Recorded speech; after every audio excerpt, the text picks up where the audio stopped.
Baik, selamat siang. Assalamualaikum warahmatullahi wabarakatuh. Salam sejahtera untuk semuanya. Waalaikumsalam warahmatullahi wabarakatuh. Hari ini kita lanjut diskusi terkait dengan teknik isolasi dan identifikasi mikroorganisme atau mikroba. Ini lanjutan dari seri perkuliahan kita. Kebetulan masih dalam keadaan daring pada siang hari ini. Kenapa ini menjadi penting materi ini? Karena merupakan tahapan dalam kita mengidentifikasi satu jenis mikroorganisme. Jadi dimulai dengan namanya teknik isolasi. Itu yang penting, itu yang pertama. Nah, sebenarnya sebelum kita melakukan teknik isolasi, terlebih dahulu kita harus memahami yang namanya media pertumbuhan. Media pertumbuhan itu ibaratnya makanan atau nutrisi yang diperlukan oleh mikroorganisme untuk tumbuh, tentu saja untuk tumbuh. Namanya media pertumbuhan. Nah, media pertumbuhan inilah yang menjadi tempat kita melakukan isolasi mikroorganisme. Jadi kalau tidak ada media pertumbuhannya, maka isolasi mikroorganisme tidak mungkin terjadi.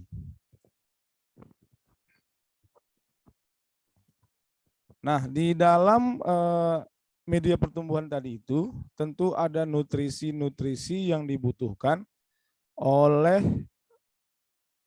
sebuah mikroorganisme untuk tumbuh.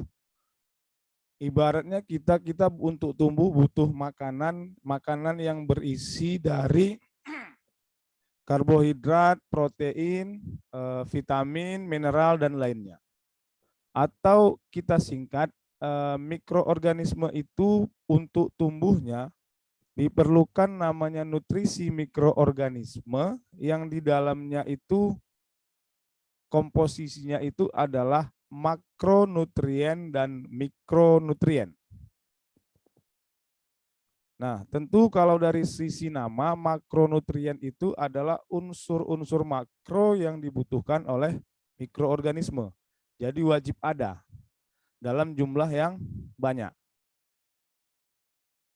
Sedangkan mikronutrien itu dia wajib ada tapi dalam jumlah yang sedikit. Contoh kalau kita itu mikronutriennya misalnya garam-garam mineral. Garam itu kita perlukan tapi dalam jumlah yang sedikit. Kalau nggak ada garam tentu terganggu pertumbuhan kita biasanya. Nah, jadi dalam kita melakukan isolasi, teknik yang pertama itu adalah membuat media pertumbuhan. Nah, unsur yang paling penting itu adalah karbon dan nitrogen. Kenapa demikian? Karena karbon adalah unsur yang paling penting bagi semua struktur dan fungsi sel. Jadi kalau nanti mau dilihat komposisi media kultur atau media pertumbuhan itu, yang paling besar itu komposisinya adalah karbon. Kalau di persentase dalam hitungan 100%, dia komposisinya hampir 50%.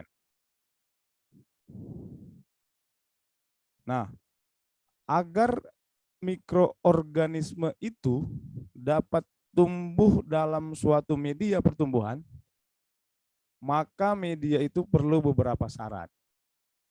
Nah, yang jelas dia pasti punya komposisi yang sesuai dengan pertumbuhan. Ibaratnya begini, kita manusia tentu berbeda komposisi nutrisi antara misalnya dari berdasarkan jenis pekerjaan ya, atlet dengan orang non atlet. Tentu komposisi nutrisinya berbeda. Sama juga seperti mikroorganisme. Tentu berbeda antara bakteri dengan jamur. Bahkan antara satu bakteri dengan bakteri yang lain tentu punya perbedaan komposisi dari media pertumbuhan. Nah, nanti nanti media pertumbuhan akan saya kasih videonya.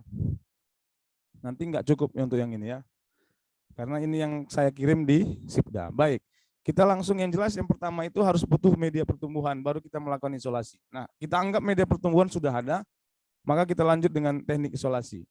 Nah, adapun indikator pembelajaran kita pada hari ini, yaitu yang pertama jelas mampu melakukan isolasi mikroorganisme dari berbagai sumber.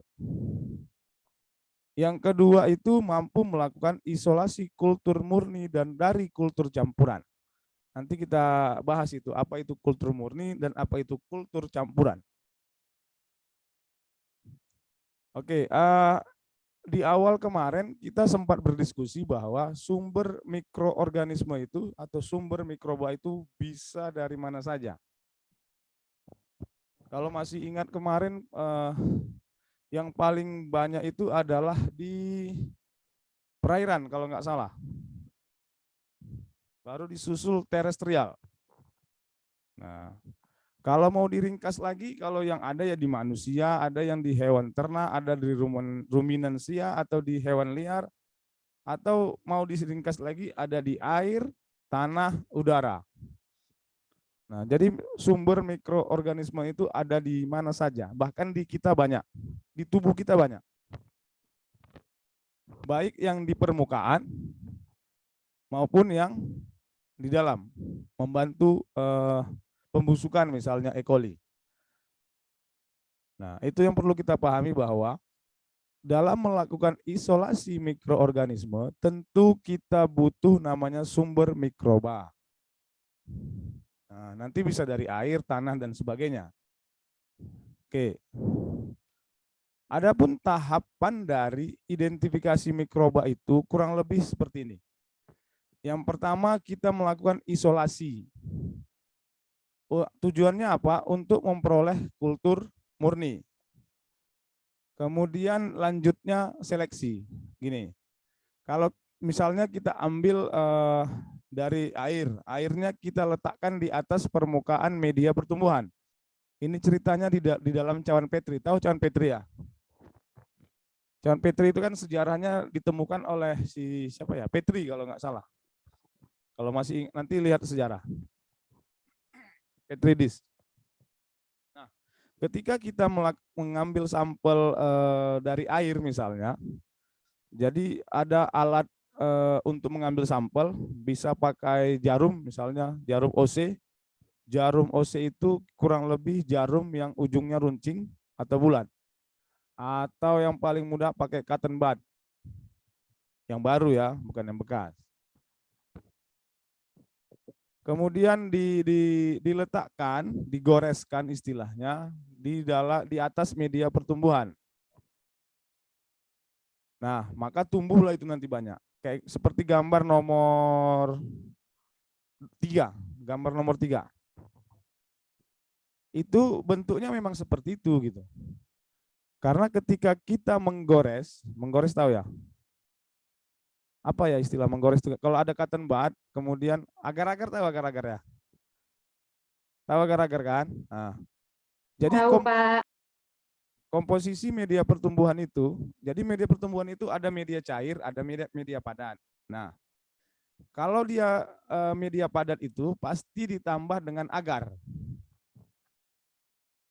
Jadi kalau ada media pertumbuhan mikroorganisme yang padat, pasti di dalamnya salah satu komposisinya adalah agar.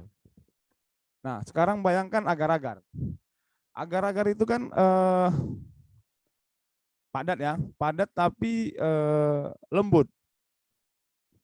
Kalau kita menggores sesuatu di atas agar-agar menggunakan jarum tahu ya, yang runcing itu. Kira-kira kalau kita gores sesuai dengan gambar yang nomor 3 misalnya, garisnya itu misalnya seperti itu.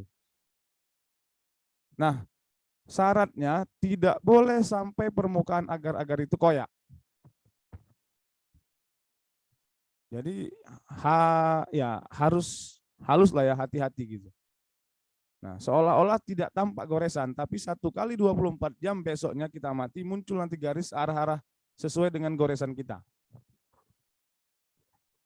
Ya, kalau tergores kali, ya sesuai gitulah. Pokoknya kalau yang suasana hatinya pada saat itu tidak tenang dan jiwanya tidak tentram, pasti koyak agar-agarnya karena menggores.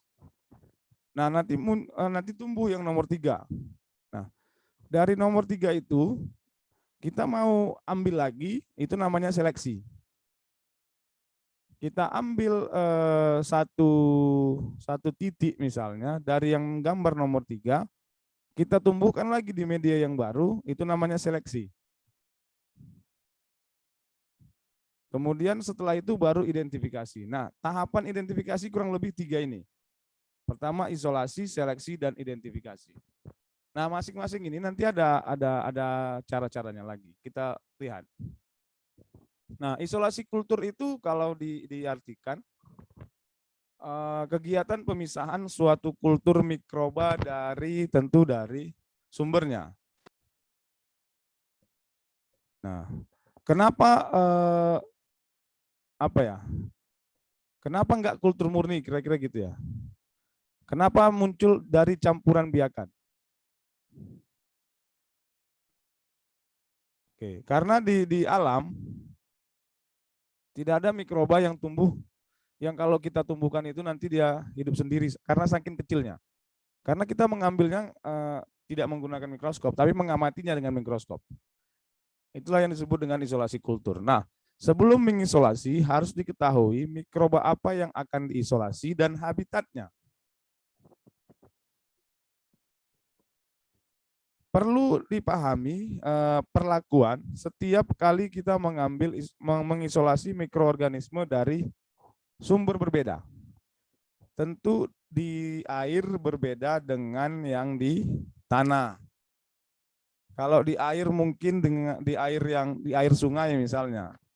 Kita tinggal masukkan cotton bud ke dasar atau ke tengah, kemudian kita gores di atas media pertumbuhan. Tapi kalau yang di tanah, kan nggak mungkin tanahnya yang kita taruh di atas itu ya kan, bertumpuk dia.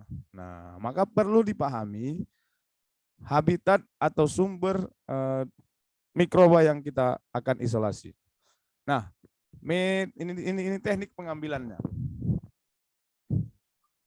Kalau dia sampel berupa padatan, artinya sampel sumber mikroorganisme yang kita ambil itu dari tanah misalnya, ambil dengan spatula atau pinset steril. Pinset steril ini maksudnya pinset yang panjang, bukan pinset yang untuk yang kalian pakai tiap hari itulah pokoknya. Tapi dia agak panjang, runcing. Nah, penyimpanannya menggunakan kantong plastik steril. Nah, ada kata steril di sini. Steril itu adalah mencegah atau menghindari pertumbuhan mikroorganisme lain di luar mikroorganisme yang kita inginkan. Nah, contoh misalnya, setiap kali kita akan melaksanakan praktikum mikrobiologi misalnya, itu semua alat kita sterilisasi. Usaha kontaminasi, supaya jangan terkontaminasi. Sterilisasi itu ada secara standar sterilisasi panas basah namanya. Sterilisasi panas basah itu menggunakan uap air, panas tapi basah. Tahu kukusan? Ada di rumahnya kukusan ya? Ada, Pak. Oke. Nah, prinsip panas basah itu adalah seperti cara kerjanya kukusan. Kukusan itu kan airnya di bawah. Benda yang di atasnya itu tidak bersentuhan dengan air, tapi basah karena uap air. Jadi semua bahan, alat-alat, semua alat, misalnya cawan Petri, gelas ukur, dan sejenisnya, itu disterilkan di model steril panas basah dengan alatnya namanya autoclave. Ya, prinsip kerjanya kayak kukusan. Dimasukkan ke dalam, kemudian dibiarkan sampai suhu 121 derajat Celcius. Nah, Masalahnya adalah dari 0 derajat itu sampai 121 derajat Celcius sampai bisa kita membuka tutup autoklaf itu kurang lebih memakan waktu 2 sampai 3 jam. Kan nggak mungkin kan ketika 100 derajat Celcius kita buka langsung meledak kita kena muka. Tahu ya, gitu ya. Nanti silakan dipraktekkan. Jadi sterilisasi itu adalah penting. Syarat pertama itu mikrobiologi praktikum itu steril. Meja kerja disemprot dengan alkohol. Nanti jelaskan di praktikum. Nah, kemudian ada sampel berupa cairan atau semi cair, misalnya air lumpur. Menggunakan pipet steril, kemudian disimpan dalam menggunakan botol atau tabung, tentu yang steril juga. Kenapa perlu steril tempatnya? Karena takutnya ketika kita tumbuhkan di media pertumbuhan, mikroorganisme yang tumbuh di situ itu bukan dari sampel, tapi dari botol. Karena kita nggak steril. Kemudian sampel segera dibawa ke laboratorium. Kalau jauh jaraknya gunakan es batu. Nah, sampel biasanya segera dipakai atau disimpan pada suhu dingin. Kalau enggak, sekarang trennya itu enggak pakai es batu, pakai nitrogen cair ya. Nitrogen cair itu kan dingin ya. Nah, oke. Nah, bagaimana teknik isolasi kultur murni? Setidaknya ada, ini tekniknya, ini langsung teknik nih. Penggoresan, penuangan, kultur yang diperkaya, pengenceran, dan isolasi sel tunggal. Kita mulai dari teknik penggoresan. Ada intinya menggores. Bayangkan agar-agar tadi, kalian ambil misalnya cotton bud, celupkan ke sampel air misalnya, mau airnya sampel sumber mikrobanya itu mau dari air misalnya, celupkan ke air, kemudian goreskan di atas media pertumbuhan, contoh agar-agar tadi, goreskan tapi jangan sampai koyak agar-agarnya.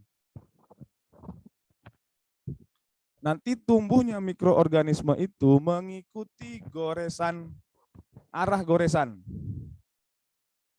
Nah, ini dia. Ada goresan langsung, goresan kuadran, ada goresan radian. Yang ini, yang bulat-bulat ini itulah arah goresan. Jadi menggoresnya itu tidak boleh berlawanan, bolak-balik. Sekali jalan, lihat tanda panahnya. Ini. Dari ujung, ini kemari. Baru yang di atas pun seperti itu. Ada yang begini ya, dia tidak boleh bolak-balik. Bolak-balik itu gimana ya bilangnya? Ya bolak-balik lah. Tapi dia searah jalurnya, searah. Lihat tanda panah ini semua searah. Nah, nanti kalian mau pakai yang mana terserah. Tapi ini namanya goresan, teknik menggores. Oke. Menggoresnya pakai apa? Kalau biasanya menggunakan yang namanya jarum, OC istilahnya, atau menggunakan cotton bud pun boleh. Cotton bud itu yang panjang, bukan yang pendek. Panjang dan bukan yang besar itu, tapi agak kecil dia, tapi panjang. Cotton bud itu kalau dari perusahaannya itu udah disterilisasi, makanya dia ditutup rapat. Ketika dibuka, maka masuklah yang lain-lain itu. Nah, itu ya. Nah, kemudian ada lagi namanya teknik penyebaran. Nah, teknik penyebaran ini kurang lebih kalau ada sampel kita cair misalnya, ini di tabung reaksi ini, itu langsung kita tuang ke atas ini, atas media ini, kemudian menggunakan apa nih, pengadu L ya, pengadu L kita sebar menggunakan pengadu L. Jadi dia menyebar kemana-mana. Teknik menyebarnya pun nanti searah, ujung ke ujung ke ujung, kira-kira gitu. Itu teknik penyebaran. Kemudian ada teknik penuangan. Nah, ini hampir sama dengan penyebaran. Nah, ya, hampir sama. Alat yang digunakan pun hampir sama. Oke. Kemudian ini ada namanya kultur yang diperkaya. Enrichment culture. Culture yang masuk di sini adalah bukan budaya, tapi tumbuhnya jenis mikroorganisme. Gitu ya. Nah, kultur yang diperkaya itu adalah untuk mengisolasi bakteri yang mempunyai sifat fisiologis yang khusus. Jadi ini berkaitan dengan jenis atau komposisi media pertumbuhan. Prinsipnya menggunakan komposisi media yang di dalamnya itu ditambahkan beberapa zat tertentu. Nah, kalau normalnya itu, kalau kita mau mengisolasi bakteri, kita menggunakan namanya natrium agar. Nutrien agar, salah. Nutrien agar atau disingkat Na. Kalau kita mau mengisolasi jamur, jadi media yang biasa digunakan itu yang pertama kali namanya potato dextrosa agar, PDA.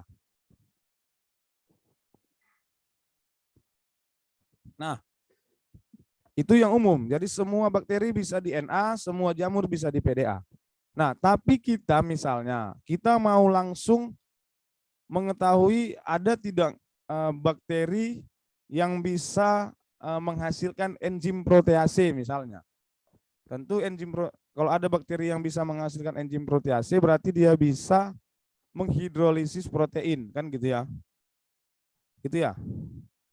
Paham lah ya. Ya, mudah-mudahan lah paham, Glenn. Maka ditambahkanlah protein tertentu atau dilebihkan protein tertentu di dalam medianya. Sehingga nanti yang tumbuh di situ adalah enzim bakteri yang bisa menghidrolisis enzim protease ditunjukkan dengan perubahan warna misalnya. Misalnya warna medianya kuning.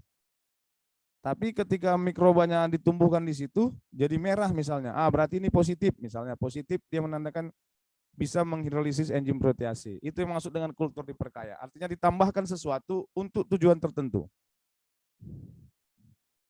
Kemudian ada namanya teknik pengenceran, dilusi. Pengenceran bertingkat. Ini ilustrasinya gambarnya begini. Nah, misalnya kita dapat sampel nih. Keruh nih ya. Ini kan keruh nih. Air misalnya, sampelnya keruh. Kita masukkan ke tabung reaksi pertama. Yang isinya itu 1 mililiter diambil dari sampel ditambah 9 mili air Aquades. Jadi berapa totalnya satu ini? 10 mili ya. Oke, 10 mili. Kita sebut namanya 10 pangkat 1. Nah, kemudian kalau mau kita encerkan lagi ke 10 pangkat 2, kita ambil 1 mili dari tabung yang ini, kita pindahkan ke tabung berikutnya yang sudah berisi 9 mili Aquades. Maka yang kedua ini namanya 10 pangkat 2. Pengenceran bertingkat, 10 pangkat 2. Terus sampai 10 pangkat 6, tergantung tergantung tujuan kita. Biasanya 10 pangkat 6 atau 10 pangkat 7. Jadi tekniknya itu adalah diambil 1 mili dari tabung sebelumnya. Nah, apa hubungan dengan gambar yang di bawah ini? Gambar yang di bawah ini menunjukkan bahwa di 10 pangkat 1 itu jauh lebih banyak mikroorganismenya. Karena kita ambil langsung dari sumbernya. Nah, yang kedua semakin berkurang. Karena apa? Karena jumlah Aquades semakin banyak dibanding dengan jumlah sampel. Karena dia semakin lama semakin dikecilkan. Ini maksud dari gambar yang di bawah. Jadi kalau ada pertanyaannya, apa hubungan gambar tabung reaksi dengan gambar ilustrasi pertumbuhan mikroba di cawan Petri di gambar di bawahnya, maka itu penjelasannya. kurang lebih. Kenapa di 10 pangkat 6 itu jumlah mikroorganisme semakin sedikit apanya misalnya, jenisnya atau jumlahnya dibanding dengan 10 pangkat 2 atau 10 pangkat 1? Jawabannya seperti yang tadi kurang lebih.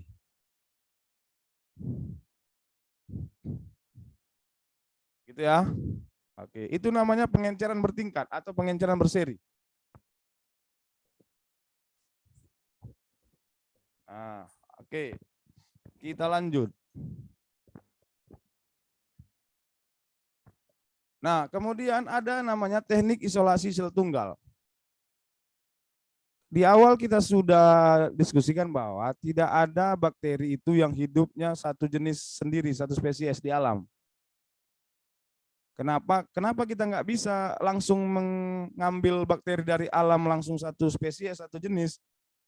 Membutuhkan waktu dan alat yang luar biasa. Maka perlu kita isolasi. Isolasi yang kita gunakan itu biasanya yang pertama kali kita tumbuhkan itu namanya isolasi campuran. Isolasi campuran itu artinya adalah di dalam media pertumbuhan itu lebih dari satu jenis mikroorganisme tumbuh. Apa tandanya? Biasanya tandanya adalah perubahan, ada beda warna, beda bentuk, dan beda yang lain. Nah, bagaimana caranya kita menggunakan isolasi sel tunggal? Ambil satu-satu. Yang berbeda tadi itu ambil satu-satu. Kan kalau di bawah mikroskop sudah kelihatan kan? Atau kan kalau sudah tumbuh dia nggak perlu mikroskop lagi, udah kelihatan mana perbedaan yang satu dengan yang lainnya. Itu namanya isolasi sel tunggal. Ini alat. Oke. Nah, jadi murninya sebuah mikroorganisme itu sampai pada tahap sel tunggal, misalnya tampak mirip secara mikroskopis. Pada saat ditanam pada agar tadi itu media pertumbuhan, menunjukkan kesamaan semua. Seragam hasil penggoresan. Gitu ya. Atau sifatnya sama misalnya. Kalau sudah itu berarti udah murnilah selnya. Berarti cuman dialah di situ, nggak ada jenis lain. Kira-kira begitu. Nah, itu yang seleksi tadi. Oke. Nah, bagaimana kita mengetahui yang tadi itu, yang sel campuran itu mau kita buat sel tunggal, kita bisa identifikasi secara makro, secara morfologis. Misalnya pengamatan ukuran, bentuk susunan sel, baik di bawah mikroskop atau tidak. Atau dia punya kondisi khusus terkait dengan nutrisinya. Atau misalnya bentuk-bentuk koloninya. Nah, kalau kita mengukur bakteri itu apa ya? Pertumbuhannya kan pertumbuhan cepat ya. Sementara bakteri itu satu sel. Maka nanti kalau 1x24 itu, 1x24 jam itu enggak sel bakteri lagi di situ, tapi sudah koloni. Koloni itu kumpulan dari satu sel. Bayangkan ya, E. coli itu aja membelah setiap 15 menit. Misalnya satu sel bakteri E. coli, 15 menit ke depan itu jadi 2 sel. 30 menit kedua ke depan itu 2 pangkat N. Ya, dia pembelahan biner 2 pangkat N. Seterusnya, bayangkan kalau kita mengamati 1x24 jam, sudah berapa ratus ribu sel ya kan? Maka nanti disebutnya dengan koloni. Maka nanti mengamati secara morfologi, kita bisa mengamati secara koloni. Misalnya itu adalah bentuk koloni, ini melingkar bulat ya. Ini irregular, nanti ketemu di bawah mikroskop di apa nanti di Petri, di praktikum. Ada berbentuk filamen, ada berbentuk rizoid akar. Nah, kemudian ini ada yang kalau Petri itu kan kalau kita vertikal kan nanti ada yang ujungnya itu membulat gitu. Nanti ada yang tekstur permukaannya itu mengkilat. Nanti bisa diamati langsung. Kemudian ini bisa kita amati di bawah di Petri dish. Ini ada kultur pada agar miring. Kultur pada agar miring itu adalah tabung reaksi yang isinya media pertumbuhan yang kalau sudah beku, tapi posisinya itu miring. Jadi kalau tabung reaksi kita tuang agar-agar, kalau kita luruskan maka dia akan rata ya. Rata ya. Oke, tapi kalau kita miringkan maka dia akan miring. Miring ya, tahu miring ya? Kayak mana cara bilangnya miring ya? Pokoknya bayangkan lah ya, tabung reaksi itu kalau dimiringkan gimana posisi dari agar-agar itu. Nah, itu namanya agar miring. Nah, selain itu, kita juga bisa mengamati bentuk dan susunan sel. Ini bisa kita lihat di bawah mikroskop. Misalnya ada bentuk kokus, ada basil, batang, atau ada bentuk spiral. Nah, nanti ada ini bisa kita lihat ketika misalnya pewarnaan gram. Minggu depan kita diskusikan itu teknik identifikasi dengan pewarnaan. Ini langsung di bawah mikroskop kita bisa lihat bentuknya dan warnanya karena diwarnai. Nah, oke. Kemudian bagaimana cara memelihara kalau sudah dapat kultur murni? Kan nggak mungkin kita udah isolasi. Kemudian kita tumbuhkan dapat kultur murni, terus kita buang, kan nggak mungkin. Maka perlu kita simpan, mungkin perlu untuk berikutnya. Misalnya dengan pemindahan secara periodik atau peremajaan misalnya. Berarti 2-3 minggu sekali kita tumbuhkan lagi di media yang baru. Ya kan? Karena Petri dish itu dia itu namanya media tertutup. Kenapa dia media tertutup? Karena tidak bisa ditambah. Bisa nggak kira-kira kalian bayangkan ada media, ada agar-agar dalam apa namanya? Dalam media, dalam Petri dish misalnya tertutup rapat dan nggak boleh dibuka-buka. Kira-kira ada yang bisa ditambahkan nggak ke dalam? Nggak ada kan? Makanya namanya kultur tertutup. Nah, kultur tertutup itu media pertumbuhan tidak bisa ditambahkan. Sementara kalau media tertutup itu mikroba ada di dalamnya, tentu dia akan memakan nutrisi yang di dalam. Dia makan itu terus nutrisi yang di dalam, tapi tentu lama-lama habis. Tapi kita tidak bisa menambahkan media baru, maka caranya adalah meremajakan. Kita tumbuhkan kembali dalam media pertumbuhan yang baru dengan komposisi yang sama. Caranya juga sama seperti yang tadi. Bisa 2-3 minggu sekali kalau untuk bakteri, 3-4 minggu sekali untuk jamur. Karena jamur ini panjang tumbuhnya. Kalau bakteri kita bisa misalnya hari ini kita isolasi, kita tumbuhkan di media, besok bisa kita lihat hasilnya. Tapi kalau fungi bisa sampai 6-7 hari baru muncul. Kemudian ada pelapisan kultur dengan minyak mineral, ini bisa saja dipakai. Kemudian pengeringan beku. Pengeringan beku ini maksudnya adalah menurunkan aktivitas metabolisme. Dia hidup tapi tidak bermetabolisme, turun aktivitasnya, sehingga tidak mengalami pertumbuhan dan perkembangan dan seterusnya. Kemudian penyimpanan pada suhu sangat rendah, ini menggunakan nitrogen cair tadi, supaya dia tetap. Nah, kemudian pada tanah steril, ini juga bisa, silahkan. Nah, oke, itu pengantar terkait dengan teknik isolasi dan penyimpanan mikroorganisme.